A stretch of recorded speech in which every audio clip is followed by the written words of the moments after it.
ನಮಸ್ಕಾರ ಸ್ನೇಹಿತರೆ, ಇವತ್ತು ನೋಡಿ ನಮ್ಮ ಮನೇಲಿ ಸ್ಪೆಷಲ್ ಪಾವ್ ಭಾಜಿ ಮಾಡಿದ್ದೀವಿ. ಅದಕ್ಕೋಸ್ಕರ ತಂದಿರೋ ಪಾವ್ ನೋಡಿದ್ದು, ಇದನ್ನು ಆ್ಯಕ್ಚುಲಿ ತವಾ ಮೇಲೆ ಇದು ಮಾಡಿದ್ದೀವಿ.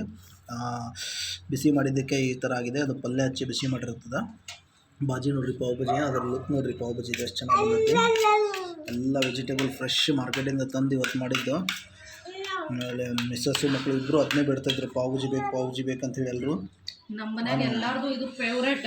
ಮ್ಯಾಗಿನ ಮ್ಯಾಗ್ ಮಾಡ್ತಿರ್ತಾರು. ಬಟ್ ಇವತ್ತು ಏನು ಮಾಡ್ಯಾರಲ್ಲ, ಇದು ಬೆಸ್ಟ್ ಲೆವೆಲ್ ಆಗಿದೆ. ರಾಮದೇವ್ ಬೆಳಗಾವ್ ಶಂಭೋ ಪಾವ್ ಭಾಜಿ ಅಂತಲೇ ಅನ್ಬೋದು. ಆ ಲೆವೆಲ್ಗಂತ ಆಗಿದೆ. ಇಷ್ಟು ಸೂಪರ್, ನಾನಂದ್ರೆ ಫುಲ್ ಹ್ಯಾಪಿ.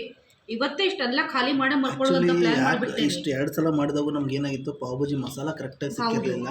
ಈ ಸಲ ನಾವು ರಿಲಯನ್ಸ್ ಇದಕ್ಕೆ ಹೋಗಿದ್ವಿ. ಅಲ್ಲಿ ಪಾವ್ ಭಾಜಿ ಪ್ಯೂರ್ಲಿ ಪಾವ್ ಭಾಜಿ ಮಸಾಲ ಸಿಕ್ತು. ಸೊ ಅದನ್ನು ಹಾಕಿ ಮಾಡಿದ್ವಿ.